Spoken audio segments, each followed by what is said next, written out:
وشفيعنا وحبيبنا ومولانا محمد صلى الله عليه وعلى آله وأصحابه وبارك وسلم.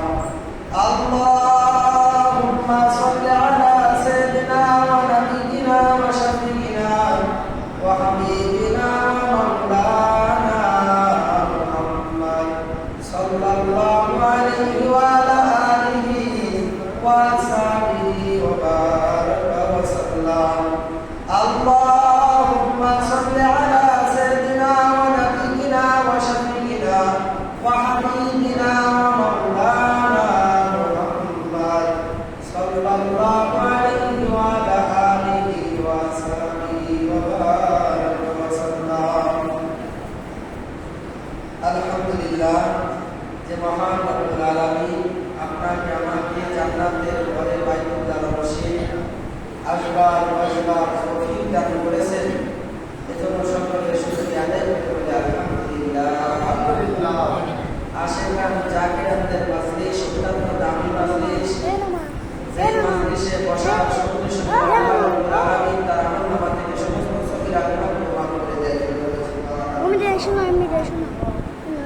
এই মাজলিসের চতুর্দিকে রহমতের ফেরেশতারা একজন আরেকজনের কাঁধের মধ্যে এইভাবে সিরিয়াল বাই সিরিয়ালে আসমান পর্যন্ত আল্লাহ রাব্বুল আলামিনের আসমান পর্যন্ত ফেরেশতারা আমাদেরকে কোল আকারে ঘিরে রহমতের ফেরেশতারা রহমত বর্ষিত করছে এই মাজলিসে। সুবহানাল্লাহ। যেই মাজলিসে আল্লাহ এবং আল্লাহ রাসূলের কথা হয়, ওই মাজলিস গুনাহ মাফের মাজলিস। যারা দোকানে, টিভির আসনে, গ্রামে বিভিন্ন গল্প আড্ডার মধ্যে বসে আছে, দুনিয়াদার ফারেক থেকে যারা কে কার আগে জাহান্নামে যাবে এই প্রতিযোগিতায় মানুষ যখন লিপ্ত, এমন অবস্থায় আল্লাহ রাব্বুল আলামিন আপনাকে আমাকে জান্নাতের ঘরে বসার সুযোগ করেছেন, এর শুকরিয়া কিয়ামত পর্যন্ত আদায় করলেও শুকরিয়া আদায় হবে না। কথা বলো ঠিক কিনা? তো আল্লাহ রাব্বুল আলামিনের শুকরিয়া আদায় করতে কি বলে? আলহামদুলিল্লাহ। আল্লাহ পাক কোরআনে বলেন, লা ইন শাকারতুম লা আযীদান্নাকুম ওয়া লা ইন কাফারতুম ইন্না আযাবি লাশাদীদ। যদি আমার মুমিন বান্দা বান্দীরা আমার নিয়ামতের শুকরিয়া আদায় করে, আমি আল্লাহ রাব্বুল আলামিন তার নিয়ামতকে আরো বাড়ায় দেব। সুবহানাল্লাহ। আর যদি আমার নিয়ামত পাওয়ার পরে বান্দা বান্দী শুকরিয়া আদায় না করে, আমি আল্লাহ রাব্বুল আলামিন তাদের উপরে আমার সব আযাবকে চাপায়া দেব। জোরে বলি নাউযুবিল্লাহ। আল্লাহর আযাব গজব সহ্য করার মতো ক্ষমতা আমাদের কি আছে? আমাদের কারণে নাই। আমরা অত্যন্ত দুর্বল মানুষ। খলিকাল ইনসানা যায়ীফা। আল্লাহ রাব্বুল আলামিন বলেন, আমি মানুষকে অত্যন্ত দুর্বল করে সৃষ্টি করেছি। আমরা মানুষ কি অত্যন্ত দুর্বল। গরু হাতির গায়ে কত শক্তি, ঘোড়ার গায়ে, আমাদের গায়ে কি সেই শক্তি আছে? তাহলে অন্য জীবজন্তুর তুলনায় আমরা অত্যন্ত কি দুর্বল। আর এই দুর্বল মানুষদেরকে আল্লাহ রাব্বুল আলামিন সর্বশ্রেষ্ঠ মর্যাদা দান করেছেন। কোরআনে কারীমের মধ্যে আল্লাহ পাক বলেন, ওয়ালাকাদ কাররামনা বানি আদম। আমি মানুষকে সর্বশ্রেষ্ঠ মর্যাদা দান করেছি। কিসের মর্যাদা? সর্বশ্রেষ্ঠ মর্যাদা। আল্লাহ পাক যত মাখলুকাত সৃষ্টি করেছেন তার ভিতর থেকে রব্বে কারীম আমাদেরকে বেশি মর্যাদা দিয়েছেন। কথা বলুন ঠিক কিনা? তো আমরা মর্যাদা লাভবান হয়ে আমরা আল্লাহর কদমে সিজদা দিতে হবে কি হবে না? আল্লাহ সৃষ্টি করেছেন আমাদের সর্বদা তার ইবাদতের মধ্যে থাকতে হবে। কার ইবাদতের মধ্যে? আল্লাহ রাব্বুল আলামিনের ইবাদতের মধ্যে। অথচ আমরা তো দুনিয়া নিয়ে ব্যস্ত থাকি, দুনিয়া দুনিয়া। অথচ আমি যে কখন মরবো, কখন মাটির পথে চলে যাবো, এই চিন্তা আমাদের আর নাই। আমরা মনে করছি এখানে বাড়ি করতে হবে, গাড়ি করতে হবে, এসি করতে হবে, জমি করতে হবে, সম্মান ব্যবহার করতে হবে, মেম্বার হতে হবে, চেয়ারম্যান হতে হবে, এমপি হতে হবে, এসি এসপি, দুনিয়ার যত প্রকারের কর্ম আছে এই কর্মের পিছনে আমরা দৌড়ে বেড়াচ্ছি। অথচ একটা পাখি বাসা থেকে ভোরবেলায় বের হয় খালি মুখে, আর হাত খাওয়ায় কে? আল্লাহ রাব্বুল আলামিন না? রিজিকের মালিক কে? আল্লাহ। অথচ আমাদের ভিতরে এত মহব্বত ঢুকেছে, আল্লাহ রাসূল বলেন, হব্বুদ দুনিয়া ওয়াসাতুল লিকাদিয়া। দুনিয়ার মহব্বত সমস্ত গুনাহের মূল। কিসের মূল?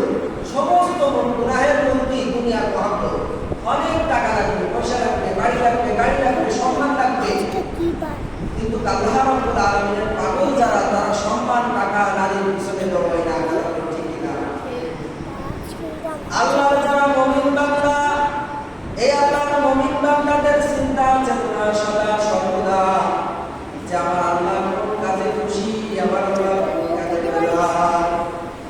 আল্লাহ কুতুব সৈয়দ ফজলুল করিম রহমাতুল্লাহ আলাইহি চরমনার জমিনে ঘুমায় আছে। আল্লাহর কুতুব বলতেন, বাবারে দুনিয়ার মানুষ যদি সবাই তোমরা মিলে আমার কবরের পরে একটার পর একটা ফুলের মালা দাও, আর আমার আল্লাহ যদি নারাজ হয়ে যায়, আমি এমন কোনো কাজ দুনিয়ায় করে যেতে চাই না।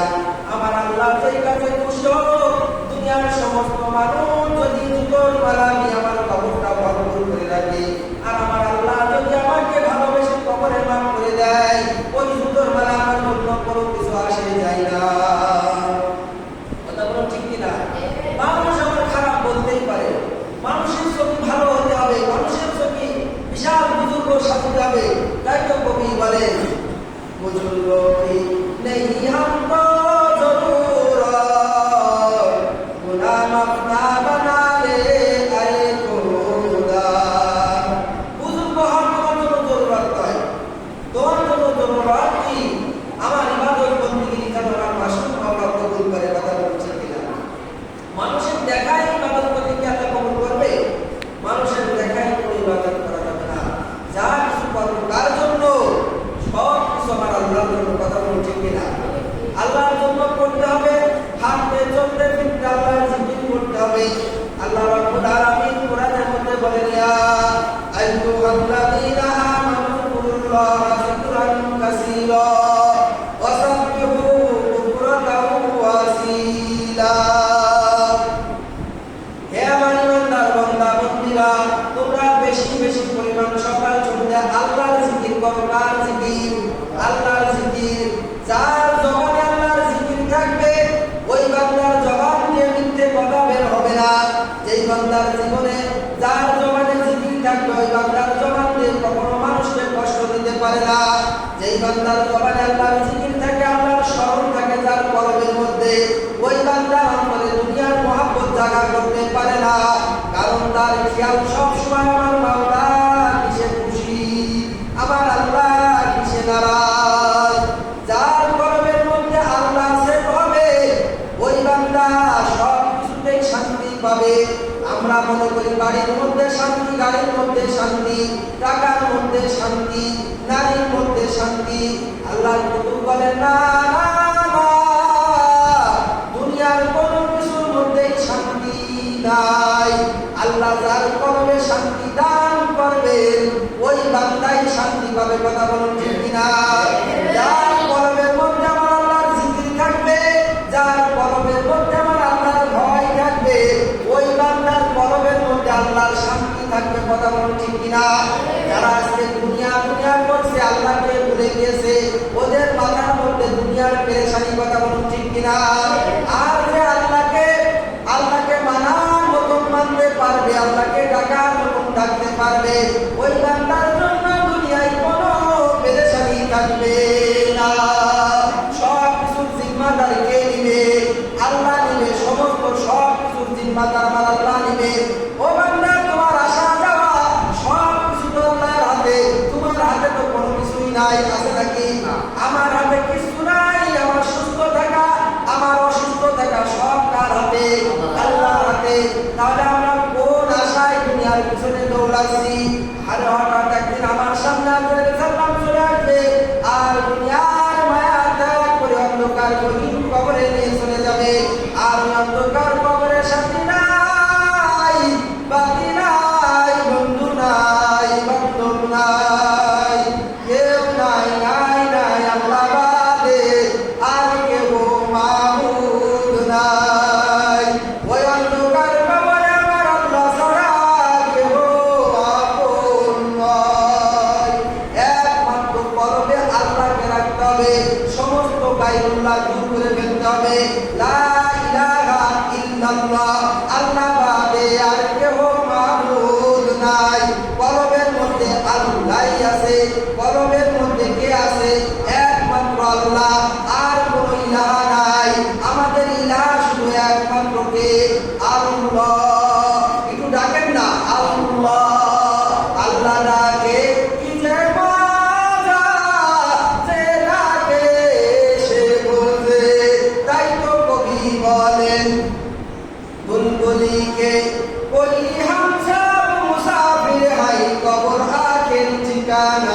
कोई आगे कोई पीछे है रवाना। আরে জিকিরের মধ্যে কি মজা, কি শান্তি, একমাত্র যে জিকির করে সেই জানে। যেমন বুলবুল পাখি এক ডাল থেকে আর এক ডালের মধ্যে যায় আর গুনগুন গুনগুন করে মাওলা পাকের জিকির করে। আর যারা জাকিরিন তারা হাসতে চলতে ফিরতে আল্লাহর জিকির করে।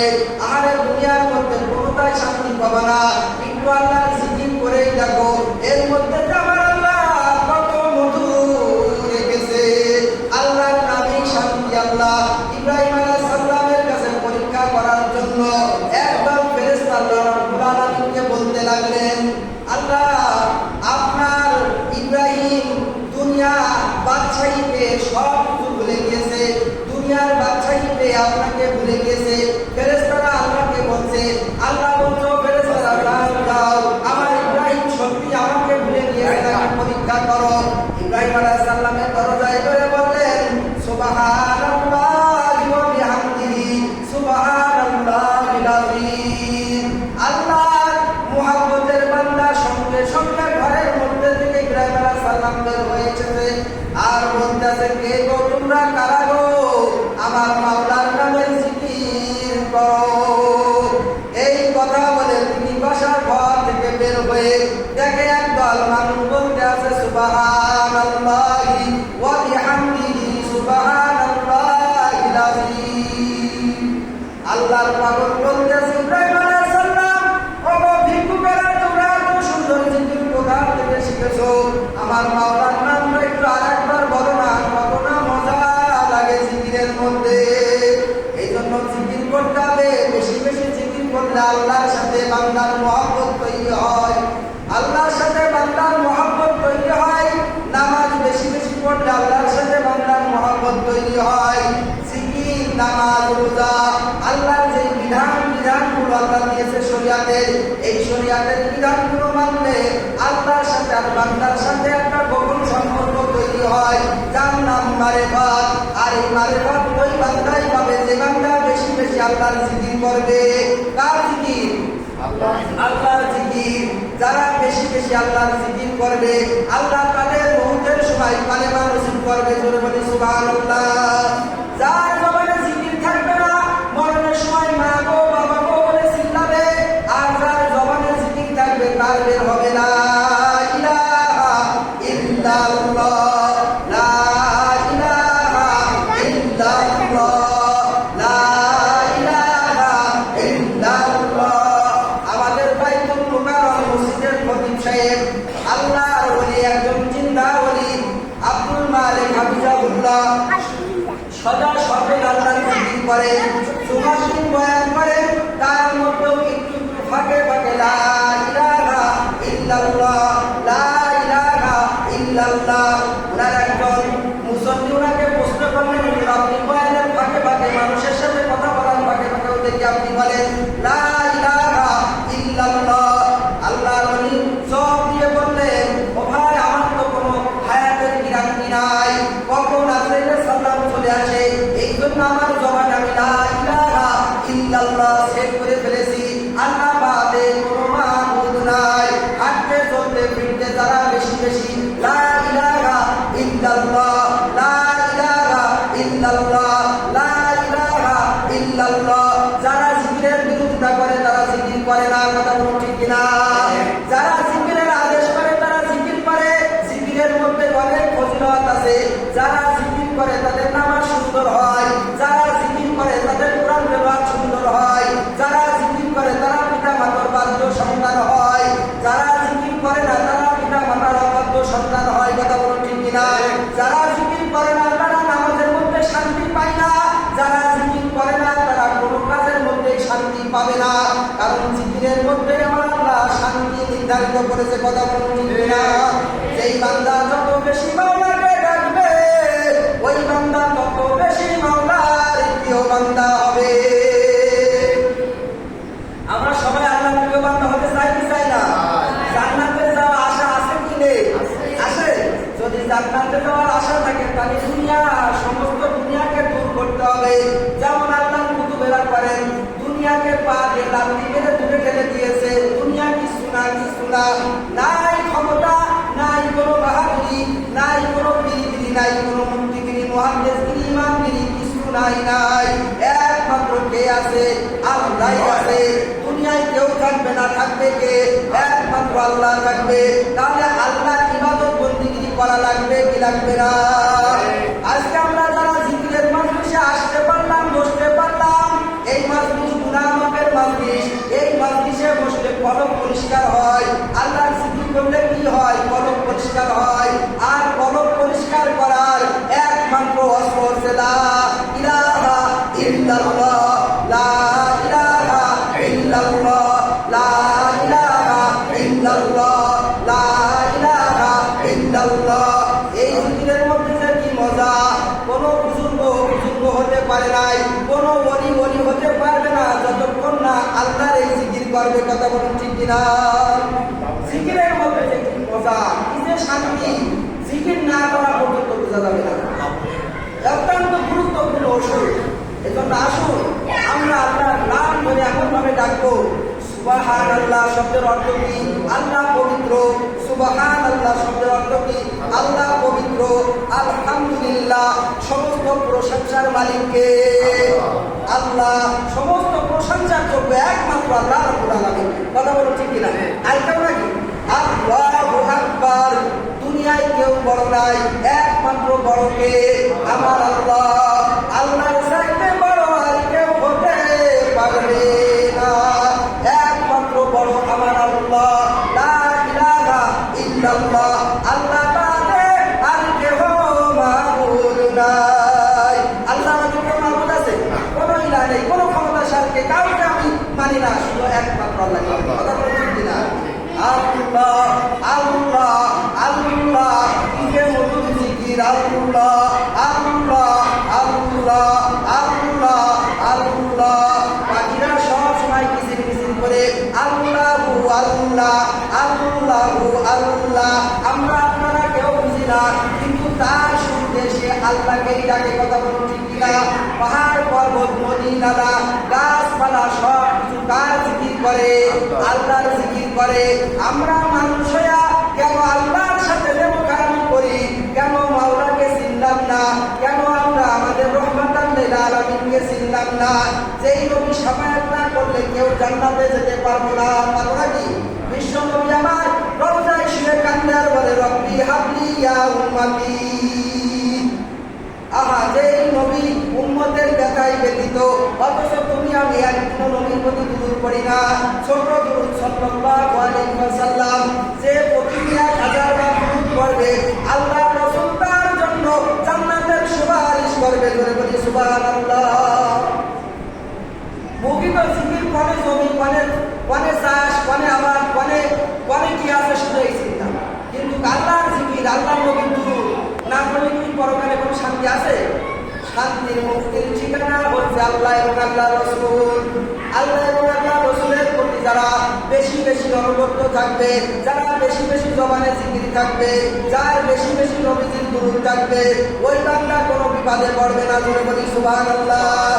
মরণে দুনিয়া আখিরাতে কোনো জায়গায় তার কোনো পেরেশানি থাকবে না, কোনো চিন্তা থাকবে না। তার কলবের মধ্যে শুধু আল্লাহই থাকবে। কথা বলুন ঠিক কিনা? আল্লাহর একদল পাগলেরা হাসরের ময়দানে উঠবে আর বলবে আমার মাওলাই কই, আমার মাওলাই কই। যেই মাওলার মানার কারণে দুনিয়ার মানুষরা আমাদেরকে তেতুল হুজুর বলতো, কাক মোল্লা বলতো, ওই মৌলবীরাই সব খালে কত রকম টিটকেরি করেছে, দাড়ি রেখে মুরব্বী হয়ে গিয়েছে, কত রকম নিয়ে আমাদেরকে নিয়ে রং তামাশা করেছে মানুষ। একমাত্র আল্লাহ এবং আল্লাহ রাসূলের মহব্বতে সুন্নাত গায়ে করেছি, আল্লাহর বিধানগুলো মেনে নিয়েছি মনে জানে প্রাণে একবারে। আমরা আল্লাহ ছাড়া আর কিছু বুঝি না। আর যারা দুনিয়ার দ্বারা তারা আমাদের থেকে যারা টিটকেরি করেছে, আসরের ময়দানে পাগলরা আল্লাহর দরবারে মামলা দিবে। এজন্য আমরা বেশি বেশি আল্লাহর পরে এমন ভাবে তাওয়াক্কুল থাকতে হবে, আল্লাহর ভয় ভীতি অন্তরের মধ্যে আনতে হবে, আল্লাহর জিকিরের মধ্যে নিজেকে মশগুল করতে হবে। আজকে মাসিক ইস্তেমাল মূল কারণ এই কলবকে পরিষ্কার করা।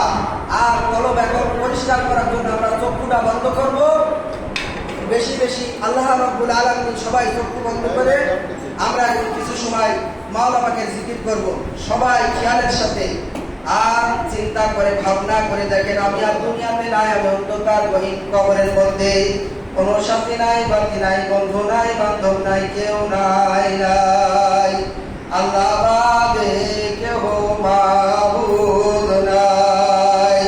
সুবহানাল্লাহ সুবহানাল্লাহ সুবহানাল্লাহ সুবহানাল্লাহ সুবহানাল্লাহ সুবহানাল্লাহ সুবহানাল্লাহ সুবহানাল্লাহ সুবহানাল্লাহ সুবহানাল্লাহ সুবহানাল্লাহ সুবহানাল্লাহ সুবহানাল্লাহ সুবহানাল্লাহ সুবহানাল্লাহ সুবহানাল্লাহ